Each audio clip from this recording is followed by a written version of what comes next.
I'm pleased to say we are joined this evening by Spencer Day, who's we've obviously been away. Not many games been played for the last 3 weeks or so, we're going to be able to catch up with Spencer now. So Spencer joins us. Evening. So obviously your thoughts on the postponement games that we've had. Obviously we've had a few weeks what done ticking over wise, and obviously your thoughts on Beaconsfield. Obviously a good win on Saturday as well. Yeah, great result Saturday. Wasn't a great performance, but it was a great result. You always worry when you've not played for 3 weeks, a lot of the lads, how we're going to react against a side that had just scored 6, and I watched them put 7 past Gosport. So, I don't want to beat too much about it. We in the first half, I thought there were patches that we were outstanding. But let's face it, I think those of you who were there, it could have been 4-4 at half-time. Yeah. I thought we had by far the better chances, having watched the take back. The saves that Jack is paid to do, and I'm very complimentary about him. They were fairly standard stuff, but he's still got to make the saves. But it was a ridiculously end-to-end game, in very windy conditions, and we looked a little bit rusty. But there were patches. I thought we played some great stuff, and considering we conceded such a poor goal in 90 seconds, so I thought we did well to get up at half time. And I thought second half, Jack hasn't had a save to make. I thought we changed the system halfway through the half. Put in an extra defender, and as much as Beaconsfield with the wind had a lot of the ball, they didn't really hurt us at all. And let's face it, we should have scored 3 more goals in the second half on the counter. There were some bad misses there to make my life a lot easier. Both teams. No, I'm trying to remember when they'd missed them. But in the second half, our misses. But it's the result that counts at this stage. So. Touch wood, we've got a couple of niggles, but nothing too serious. So at this stage of the season, it's about results, isn't it? It's not about performances, as you're seeing every playing night, like last night. What I was watching on the internet last night. So yeah, it was great to get the result, but tonight then is an opportunity, because it wasn't fantastic. An opportunity for people to put themselves in the forefront of my minds about selection for the next game. So obviously we had a bit of a break, a 2-week break, obviously the cancellations. So it was obviously a case of sort of keeping the players ticking over. So was there training sessions? Well, it was very difficult. Obviously with the Tiverton, everyone had planned to get a very long journey. That was called off. Every club looks after their own club. We've disappointed, obviously. But it is what it is. We've got a few niggles. Obviously, we take the benefit that it's another week nearer to when possibly Ricky will be back. So we try and do the positives. We train during the week, and but it's now down to 6 weeks. 6 weeks left of the season. Plus, there is a playoff situation, isn't there? So it's very compact. We've got to play the 10 league games plus tonight. Hopefully a final, we shall see. In there could be potentially before the end of the season, who knows yet. So it's very compact. So we've got a very good squad. It's vital that we look after everybody, which you'll find out when we talk about the team sheet tonight. And we just literally, it is a cliche, you've just got to look after the next game. So it's bizarre that people say these things, but it is. We're literally looking at what are we doing against Yate on Saturday. So injury-wise, obviously, I know you mentioned Ricky. Is anyone else? Obviously, Pratt's obviously was out there on Saturday. He's close to coming back. Is anyone else sort of struggling with injury-wise? Yeah, Pratt was fit for Saturday, but I spoke to Pete, and Pete he really advised caution on a 4G. So I nearly put him on the bench, but having spoken to him, I went on caution. He's had 2 nasty injuries on the same area this season, so it would have been silly with tonight's game in mind. So he starts tonight. So he is fit, he is fit, and this will get him, I hope, match sharp. So Pratty's fine, fingers crossed. We've got a couple of niggles. We've also had players that have got niggles that they've had for some time that we wouldn't risk tonight, except in exceptional circumstances. Okay. And we've also got a lot of people who need minutes, so we have to balance that out. So it's going to be a mixture tonight, is it? We've got only 3 starters from Saturday starting tonight, plus the goalkeepers. That's 4. Okay. So it is very much an opportunity for others to step in. We've called Romani back, who's we've got Dylan here from Crystal Palace. There are an awful lot of changes. Make no apology for it. Sure. It's an opportunity for those lads, and we've got some very good players playing tonight. But we know Portchester. They're rightfully. This is a massive game for them, and this is their cup final, and they want to get to the cup final. So but we've got to be realistic. I desperately want to win the game. I'm not going to pretend to anybody, but in the same breath, if you tell me that we lose tonight and I get 3 points Saturday, I bite your arm off. And also the fact about no injuries, and not making people worse. Salim's had a lot of injuries. He's starting tonight. Adam Martin on his birthday. I haven't told him that. Adam Martin has been out for 4 months. He's starting tonight. So right, okay. It's a great opportunity for those lads. Mitch Brundle obviously is coming from Barnet. He's had a stop-start with us for the first few weeks. He's getting some minutes tonight. So Richard All, who didn't start Saturday, he's starting tonight. So still a strong side. Yeah, it is a strong side. It could be a little bit disjointed. I think that's probably a fair thing to say. We are fitting a little bit players into certain holes. Yeah. But we're in the fight of our lives to get promoted. So let's get through tonight. Let's hope we get to the final. I want to get to the final. It's a tough ask. Portchester have got a lot of players. They've got Conference South and Southern Prem experience, a lot of experience with Havant and Gosports. So they beat Hartley in the early round. But it's a semi-final. We've worked hard to get to this point. So let's not give it up easily. And I'm sure if the players perform, we've got every chance of winning. So going back to the league briefly, we've obviously got Yate on Saturday, and it's obviously getting tight up there at the top. So obviously all 3 points are obviously very vital, and we've got a few away trips coming up as well. So just your thoughts on Yate on the game on Saturday, really. Well, we didn't play well against them here, and it was only a few weeks ago, and they play this 4-diamond 4-2 system. But let's face it, both goals were gifts from us, one of which we think is offside, but they're gifts. We didn't play well. They did. We know what they're about. They've had a fabulous season. They had a massive win last night. But they've also lost their last 2 home games. They're fighting to get into the playoffs. It is very tight at the top, but let's also not forget, we win our games, we win the title. End of. We are 2 games in hand on the leaders, and we're only 3 points behind. So we're going to be really positive about it. We're in this, arguably, someone said to me, we're in our strongest points position we've been all season. We might be 4th, but we've got 2 games in hand, and we're only 3 points behind. So it is that cliche, one at a time. We've got Yate, massive. We've got Western, massive. All 10 of them are massive. We've just got to focus on, a very big pitch at Yate against a team that's won 5-0. That's had a fabulous season, beat Conference National side in the FA Cup as well. But we didn't perform against them first time round. What's important is we take the bits from Saturday's win. Hopefully some lads stand up today and get counted as in, to try and push themselves into that starting team, because there's no way it's going to be the same starting team each game at the moment. I'm very much looking about who we're playing, who's really fit, who's in form. Is there any more players you've got? Maybe, I know you said there's not many weeks left. Are there more players you've got in mind coming in? Or I'm trying to cover every base I can. We've obviously lost Jordan. Jordan, I decided, he wants to play. Yeah. He wants to play. He wasn't in the team. Potentially wasn't going to be in the squad. And he's been an absolute total gentleman with us, professional. Yeah, I agree. But I don't want him just sitting in the stands. Also, we have a budget. Or on the bench, yeah. We have a budget. We can't have that. So, he's... I had a chat with him. I had a chat with him a few months ago. So, at the end of the day, we do have a budget. Has he gone anywhere else? We've encouraged. I've spoken to a couple of managers. He's looking at some options, but that's his decision, not ours anymore. So, not in our league, yes, or different? In our league. But at the end of the day, I was looking at another striker. I thought I'd got another striker. He was due to come in, then the game was called off. So we saved that for the finances. Was that a couple of weeks? A couple of weeks ago, and then he was going to come in for this week, but he played in the Conference South last week, right. And he played very well. So now I don't think, and then they got an injury, so I don't think that's going to. It's something that we probably will look at. Some of you will guess, and probably guess quite correctly, who we're hoping to bring back. There's a clue for the final month. I do think, depending on what system we fall into, and we've got a number of systems we've played this season, that potentially with the David Pratt situation with his ankle that we've got to be careful of, another out-and-out centre-forward would probably is an area I need to look at.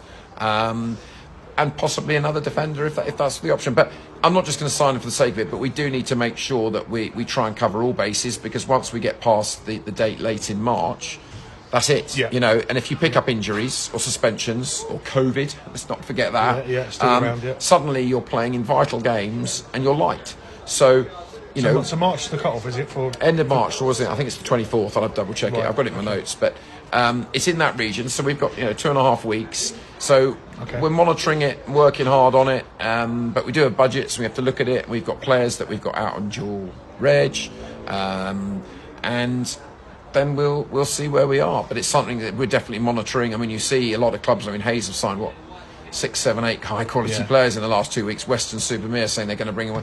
It's of course that's what we've got to do. The clubs that are fighting for it, you'd be incompetent for this last 6 weeks of the season not to make sure that you've got every area covered, and God forbid we get injuries, but of course we're excited. We're hoping to have Ricky back in sort of 2-3 weeks, and that would make a massive difference. So Ricky's close then? Ricky's close to getting back into the... He's not close at the moment, no. It's a good 3, possibly 4 weeks, but I've been saying that for too long, to be honest. He's doing everything in his power to get back.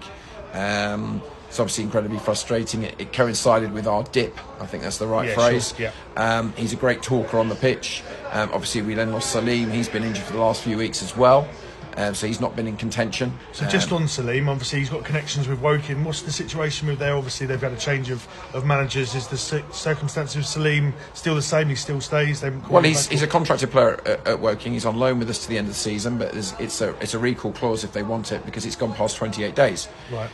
Obviously, they haven't appointed a new manager yet, so God only knows. So they're in the process of doing that, or that's none of our business. I mean, they'll do what they got to do. Whether they leave the caretaker in charge at the end of the season, I have no idea. I'm not party to any of that. So, Salim's with us at the moment. He's been injured. He got injured training for them. So we will. He's playing tonight.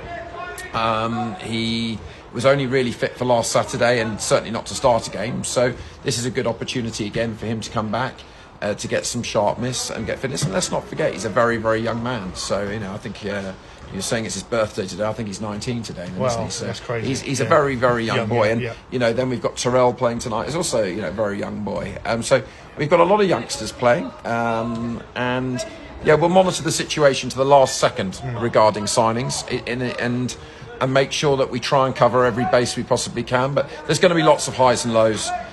You can't see all these teams winning. You even saw last night, you get to the 90th minute and Taunton... 97th minute, I think. Hang on, they put up 5 minutes and they're scoring in the 97th, and then Western-super-Mare 10 men, 94th minute, they score the winner. Hazel's got a late goal. Hayes got a late goal in. Let's be fair, we got one at Taunton, let's hope we can get a few more. It's exciting. Let's not forget, Yates is still in the mix. Chesham are having a fantastic run. They're fighting hard, and Western are a phenomenal side. And I'm probably forgetting somebody else as well. But Met Police, of course. But look at the results. The standard in this division this year, as Merthyr put on a great show last night, we're very unlucky not to get a result, I'm told.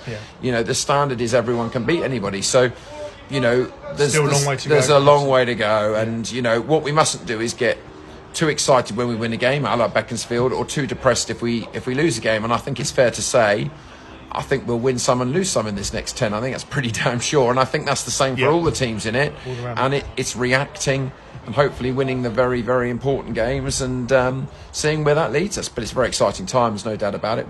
We are absolutely banging it, and that's when we've hardly played in the last 3 weeks.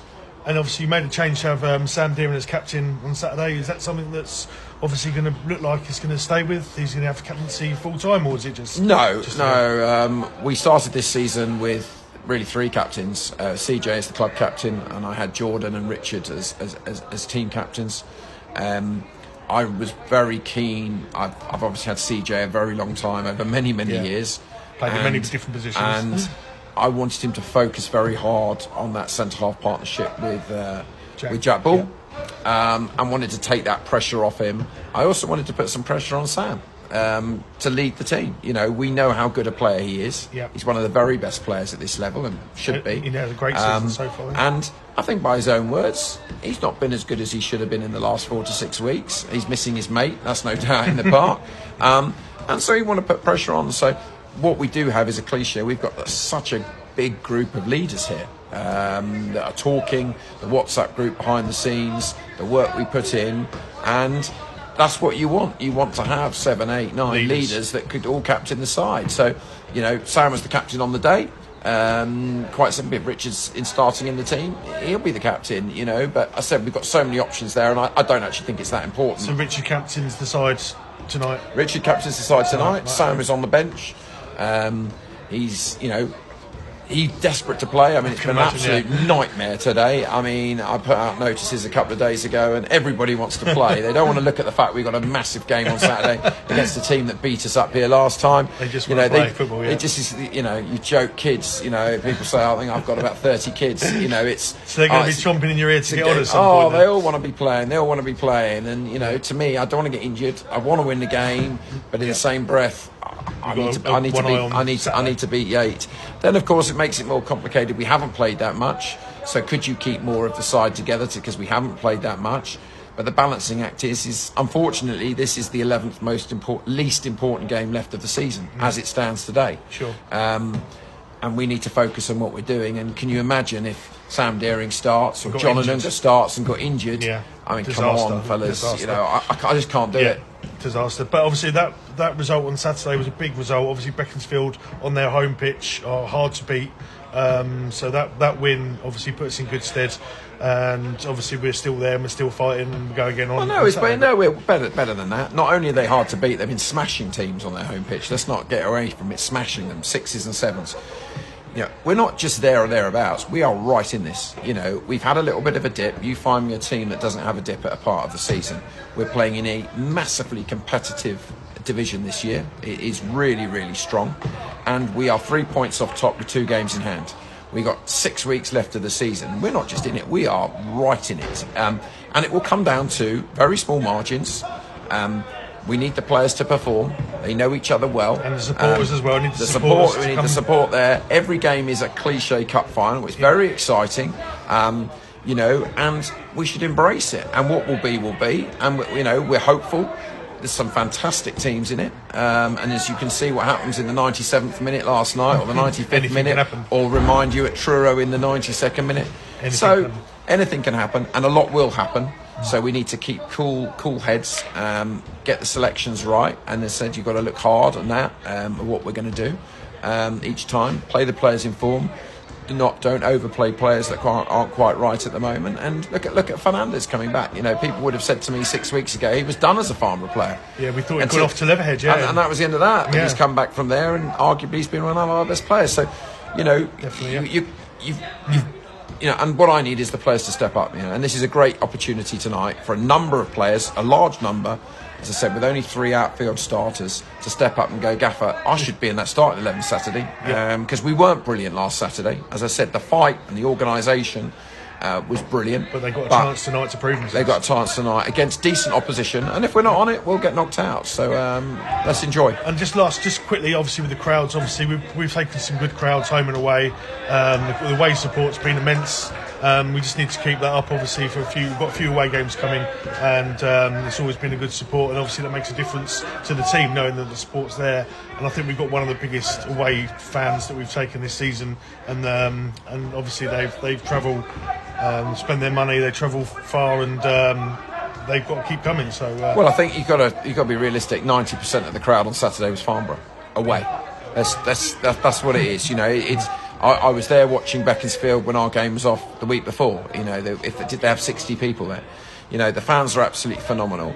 Yeah. Nobody has ever lost more than me, as the understanding as a football fan myself for years. It costs a lot of money to go to these games. Yeah. That's before you start talking about the terrible situation the world is in at the moment with what's going on. Sure, yeah. The cost of everything. It's very expensive, and these players turn up. They put a kit on, they go and play football. Some of them get well paid for that, I would add, at the moment. So no one should ever get away from the fact how fantastic the supporters are. The travelling, we've got some long-distance games, starting with Yates, this coming up. And they're a fantastic part of it, and they are that cliche 12th person. Arguably, I'll be greedy and say, can we sing and shout a little bit more? Yeah, but at the end of the day, I always say that we need to make as much noise as possible. You know, it is fantastic. We have got these 10, I suppose, concluding tonight, 11 cup finals, and most years you don't get that. No. You know, however good a side you are. So we've got to enjoy it, and the fans have got to enjoy it, and we're part of it. The good thing about the fans as well, I know they're 100% behind you and the team, and they obviously want to push on for promotion, and they'll be supporting there week in and week out, which is a good thing to see. Yeah, and as I said, it's very important. I make a big point. The players always straight to the fans after the game. It's they have spent their hard-earned money and their time getting to some very long distance places sometimes, or even if it's short distance, or even if they're a home game, and the players do appreciate it. They do know it. We've had a few things where in the dressing room we've had the best kit man that you can have in Roger for donkeys, decades. We've now got another amazing kit man. We've got amazing support staff at this football club, volunteers that put so much time and effort into it. It's amazing, and I'm constantly reminding the players of it. And I also say, we are in the entertainment business, so we try and play football. I have to say, there's going to be quite a lot of nervy head it, kick it, smash it in the next few weeks because everyone, it's about you don't care. It's about winning. I'll take 10-1-0 horrible wins, all day long. Well, excuse the fact that it could get pretty hairy. They won't mind that. But at the end of the day, it's a fantastic place to be in the club. There's a lot of smiling going on, and let's embrace this next 6 weeks. And hopefully we can get out of the league and push on from then. Spencer Day, thanks a lot for your Cheers, time. guys. And always a pleasure. So thanks so much for that, and good luck. Good luck this evening.